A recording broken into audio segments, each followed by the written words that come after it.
భరత్ అనే నేను సినిమా అంటున్నారు sir. Sir you being a technical person వరల్డ్స్‌లో వన్ ఆఫ్ ద బెస్ట్ కంపెనీస్‌లో మీరు వర్క్ చేసున్నారు.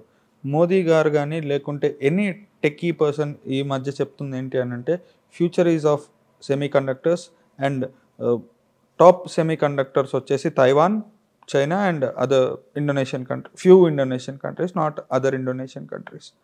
సార్ మీరు చెప్పండి సార్. మీరు అధికారంలోకి వస్తే మీరు ఎంపీ అయినా లేకుంటే మళ్ళీ ఇప్పుడు ఆయన 3.0 అంటున్నారు. ఆయన 370 370 అంటారు. 4 గంటలు అంటున్నారు. మీరు మొత్తం 500 గెలిచినా నాకేం బాధ లేదు సార్. ఈ సెమీ కండక్టర్స్ విషయంలో అసలు క్యాపిటలే లేని ఈ రాష్ట్రంలో మీరేమన్నా చేయగలిగే ఆసరా బీజేపీకి గాని, మీకు గాని ఉందా? మీకు ఒక విషయం నేను చెప్తాను సెమీకండక్టర్స్ గురించి. ఇప్పుడు సెమీకండక్టర్స్ అంటే ఏంటంటే, ఎందుకు సెమీకండక్టర్స్ మన దేశంలో డెవలప్ కాలేదనంటే, సెమీకండక్టర్ ప్లాంట్ ఒకటి పెట్టారనుకోండి, ఓకే. దానికి ఒక క్లీన్ ఎలక్ట్రిసిటీ అంటే నిరంతరాయమైన electricity, clean water supply minimum requirement. ఇది ఇన్వెస్ట్మెంట్ ఏదైనా పెడితే ఆ ఇన్వెస్ట్మెంట్ బ్రేక్ ఈవెన్ అవడానికి సుమారుగా ఒక 12 సంవత్సరాలు పడుతుంది. 12 సంవత్సరాలు అంటే ఏంటండి? 3 terms.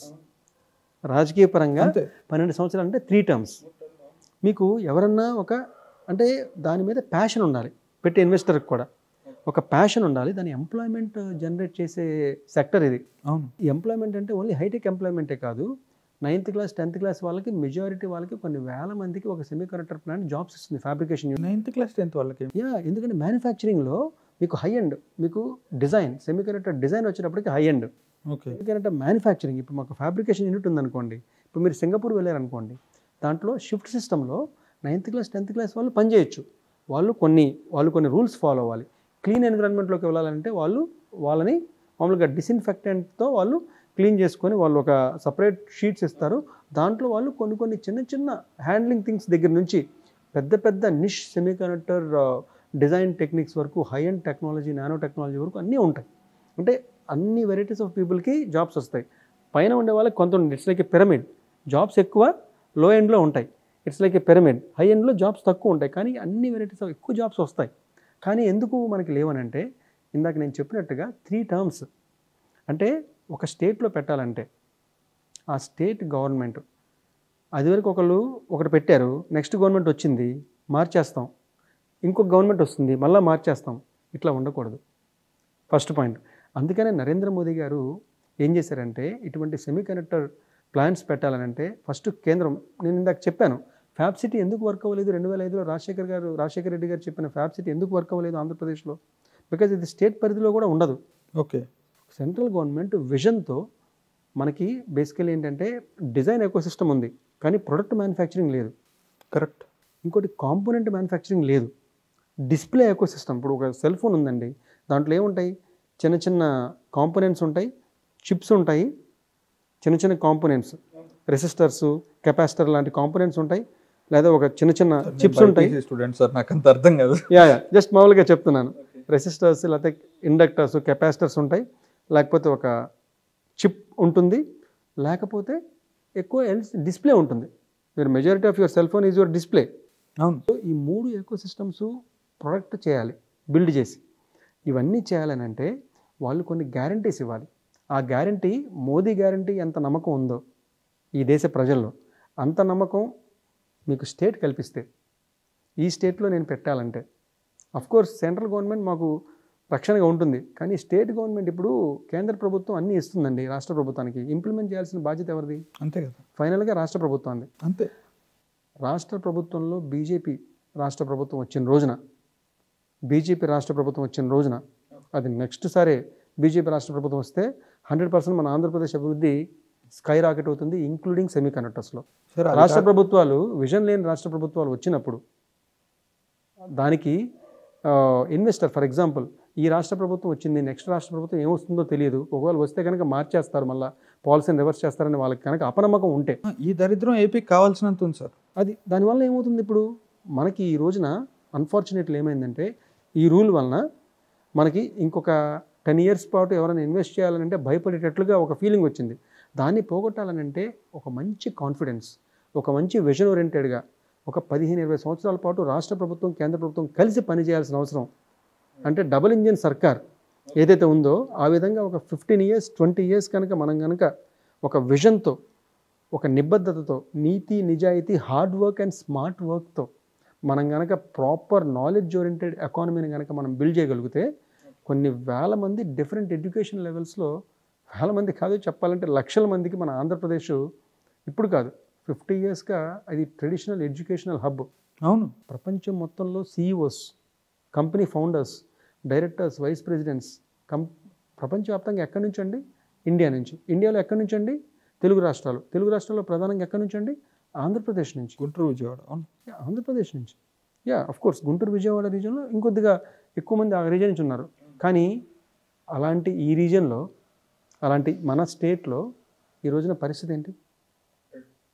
There is no employment. Absolutely. So but world wide everywhere we are there. So potential is there. తలుచుకుంటే, సరైన విజన్ ఉండి, సరైన కమిట్మెంట్ ఉండి, కరప్షన్ ఫ్రీగా, సింగిల్ విండో క్లియరెన్స్ అనేది ట్రూగా అండర్స్టాండ్ చేసుకొని, బ్యూరోక్రసీని కనుక కరెక్ట్గా మనం కనుక యూటిలైజ్ చేసుకొని, బ్యూరోక్రసీతో పాటుగా మనకు కనుక పొలిటికల్ విల్ పవర్ కనుక ఉంటే ఆంధ్రప్రదేశ్ ఈరోజు పరిస్థితి నుంచి కూడా ఎక్కువ కాలం పట్టదండి బయటపడటానికి. But all it needs is dedicated, passion oriented politicians who can do that, who can be in power and do that. Sir, ఇప్పుడు మీరు గవర్నమెంట్లోకి వస్తే, వచ్చేసారి బీజేపీ గవర్నమెంట్లోకి వస్తుంది, చాలా మాట్లాడినారు. వచ్చేసారి నేను అనేది ఏంటంటే, మీరు ఇందాక సెమీ కండక్టర్స్ గురించి బీజేపీ ఆంధ్రప్రదేశ్కి చేర్చు కదా అని అంటే, స్టేట్ గవర్నమెంట్లో బీజేపీ వస్తే కనుక 100%గా ఆ కాన్ఫిడెన్స్ మనం డబుల్ ఇంజన్ సర్కార్ ద్వారా ఇస్తే. నేను కాదనట్లేదు, మీరు ఏమంటున్నారంటే వస్తే కనుక అంటున్నారు, గవర్నమెంట్ వస్తే కనుక అని. నేను లేకుంటే నాలాంటి ఎంతోమంది అంటే గ్రౌండ్లో తిరుగుతున్నాను, దాదాపు సగం ఏపీ ఈ వారం రోజుల్లో నేను చూశాను. ఆన్ గ్రౌండ్ తిరుగుతున్నా, పబ్లిక్ టాక్స్ తీసుకుంటున్నా, ఎంతో చేస్తున్నాను. నేను చెప్పేది ఏంటంటే, మీరు గవర్నమెంట్ వస్తారా అని అంటున్నారు. నేను అడిగేది ఏంటంటే, అసలు మీకు డిపాజిట్ వస్తుందా? ఇది నేనేది గాల్లో మాట్లాడలేదు సార్. ఎందుకంటే పోయినసారి మీరు ఆశపడుతున్నటువంటి నియోజకవర్గంలో మీ ఓట్ షేర్ ఎంతో తెలుసా సార్ బీజేపీది? తెలుసు నాకు. నా ఓట్ షేర్ తెలుసు, లెస్ దెన్ 1%. మరి ఇప్పుడు మీరేమో అధికారంలోకి రారు, మాకేమో సెమీ కండక్టర్లు రావు, ఎలా సార్ ఇది? నేను ఇప్పుడు మీకు ఒక విషయం చెప్తాను. మీరు ఇందాక అడిగారు సెమీ కండక్టర్స్ ఇక్కడ రావాలంటే ఏం చేయాలని. సెమీ కండక్టర్స్ ఇక్కడ రావాలంటే నేను చెప్పింది ఏంటంటే, మనకి కేంద్రంలో ఖచ్చితంగా బీజేపీ వస్తుంది. సెమీ కండక్టర్ పాలసీని తెచ్చింది, ఇంకా బాగా ఇంప్లిమెంట్ చేస్తుంది బీజేపీ. సో నెక్స్ట్ 8 yearsలో మీరు ఆ ఇంప్లిమెంటేషన్ చూస్తారు. ఆ నెక్స్ట్ 8 yearsలో మన ఆంధ్రప్రదేశ్ కూడా ఆ గ్రోత్ స్టోరీలో భాగం కావాలనంటే, మన ఆంధ్రప్రదేశ్లో ఏ గవర్నమెంట్ వచ్చినా సెంట్రల్ గవర్నమెంట్తో లింక్ చేసుకొని ఆ గవర్నమెంట్ ఇన్వెస్టర్స్కి కాన్ఫిడెన్స్ ఇవ్వాలి. అవును కదా? ఏ గవర్నమెంట్ కాన్ఫిడెన్స్ ఇవ్వగలదు రైట్ అనేది ప్రజలు ఆలోచించాలి. ఏ గవర్నమెంట్ కాన్ఫిడెన్స్ ఇవ్వగలదని ప్రజలు ఆలోచించాలి. మీరు ఇందాక అన్నారు, నేను ఒకవేళ కనుక గుంటూరు పార్లమెంట్ నుంచి పోటీ చేస్తే గతసారి 1% ఓటు కూడా రాలేదు. అవును. కానీ మీరు కరెక్ట్గా చెప్పారు శ్రీకర్ గారు. నేను అదే చెప్తున్నా. ఇప్పుడు నేను ఒక విషయం చెప్తాను. ఒక సైంటిస్ట్ ఉన్నాడండి, ఒక సైంటిస్ట్ ఉంటాడు. నేను నా వర్క్ ఆధారంగా నా ఓటు చెప్తున్నాను. దానికి ఒక ఎగ్జాంపుల్ చెప్తున్నాను మీకు. ఓకే. ఒక సైంటిస్ట్ ఇప్పుడు ఫర్ ఎగ్జాంపుల్ బల్బ్ ఎవరు కనిపెట్టారంటే ఎడిసన్ కనిపెట్టారు అని చెప్తారు. ఆ బల్బు కనిపెట్టడానికి ఒక 10,000 సార్లు ఎక్స్పెరిమెంట్ చేశారు అని చెప్తారు. 9,999 కూడా ఓకే అతను ఫెయిల్ అయ్యాడు. చుట్టుపక్కల ఉన్న వారందరూ కూడా అసలు నువ్వు ఏం చేస్తున్నావురా, ఎందుకు చేస్తున్నావు? ఎందుకంటే ఇతరులు ఎవరూ చూడండి, అతను చూశాడు, యాక్సెప్టెడ్. అతన్ని నమ్మాడు. 9,999 సారి ఫెయిల్ అయినా కూడా 10,000 సారి నేను మళ్ళా విన్ అవుతాను, మళ్ళీ అది కనిపెడతాననే నమ్మకంతో అతను ముందుకు సాగాడు. అతనికి కనపడింది ఎవరికి అంటే కనపడలేదు. కాబట్టి ఒక సైంటిస్ట్ అనేవాడు వాళ్ళకి హిస్టరీ బట్టి చూస్తే, హిస్టరీ ఏంటి 9,999 టైమ్స్ ఫెయిల్యూరే. హిస్టరీని మీరు చూశారనుకోండి, మీరు ఎప్పుడు కూడా కొత్తది కనిపెట్టలేరు. హిస్టరీ గురించి మనం నేర్చుకోవాలి. నేను గత 3.5 సంవత్సరాలు, కోవిడ్ ముందు 6 నెలలు, ఆల్మోస్ట్ 3 years తర్వాత, అంటే 3.5 years నేను గ్రౌండ్లో పనిచేశాను. ఓకే. ఇక్కడ ఉన్న గుంటూరు పార్లమెంట్లో స్కూల్స్కి, కాలేజెస్కి, ఎస్సీ ఎస్టీ బీసీ కాలనీస్కి, ప్రతి గ్రామాలకి వెళ్ళి కెరియర్ గైడెన్స్ అని చేశాను. మా అమ్మ పేరు మీద నేను పెట్టిన అహల్య ఫౌండేషన్ నుంచి. అక్కడి నుంచి చేసినప్పటికీ ఎన్నో పథకాలు, కేంద్ర ప్రభుత్వ పథకాలు, డిఫరెంట్ పథకాలు ఆ కెరియర్ గైడెన్స్కి వాళ్ళకి ఎలా ఉపయోగపడతాయో, ఎలా ఊహలు వాళ్ళలో కలగాలో వాళ్ళకి చెప్పాను.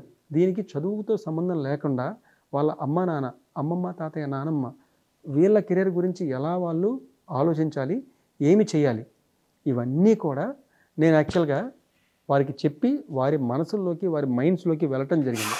ఈ కాన్ఫిడెన్స్తో